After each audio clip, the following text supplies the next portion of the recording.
1 Korintus pasal 10. Israel sebagai suatu peringatan.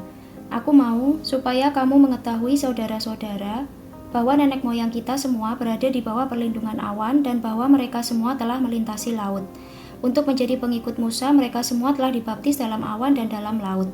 Mereka semua makan makanan rohani yang sama.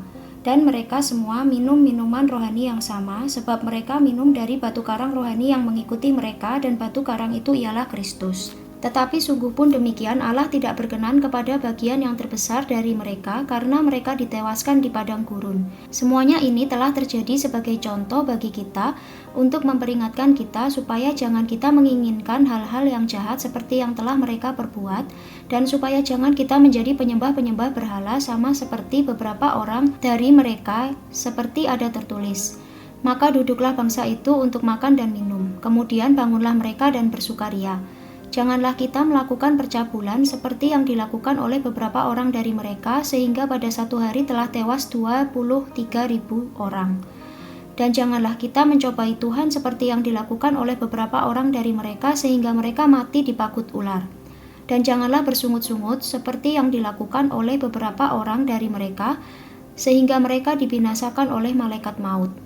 Semuanya ini telah menimpa mereka sebagai contoh dan dituliskan untuk menjadi peringatan bagi kita yang hidup pada waktu di mana zaman akhir telah tiba. Sebab itu, siapa yang menyangka bahwa ia teguh berdiri, hati-hatilah supaya ia jangan jatuh.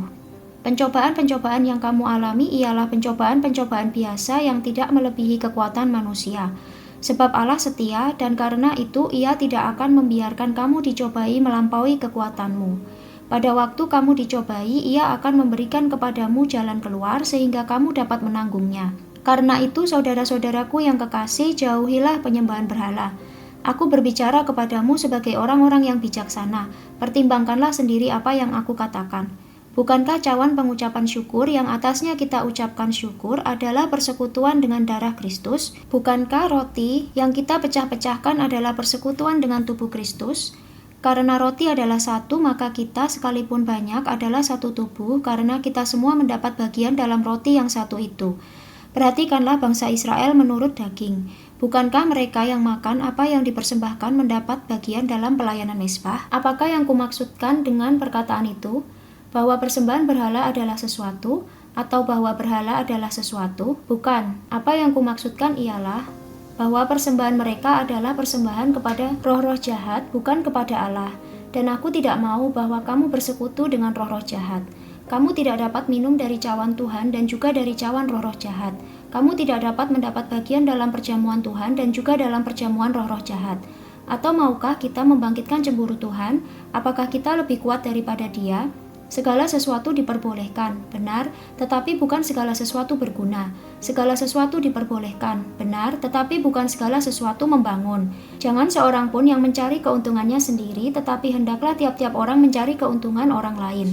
Kamu boleh makan segala sesuatu yang dijual di pasar daging tanpa mengadakan pemeriksaan karena keberatan-keberatan hati nurani. Karena bumi serta segala isinya adalah milik Tuhan. Kalau kamu diundang makan oleh seorang yang tidak percaya dan undangan itu kamu terima, makanlah apa saja yang dihidangkan kepadamu tanpa mengadakan pemeriksaan karena keberatan-keberatan hati nurani. Tetapi kalau seorang berkata kepadamu, itu persembahan berhala, janganlah engkau memakannya oleh karena dia yang mengatakan hal itu kepadamu dan karena keberatan-keberatan hati nurani.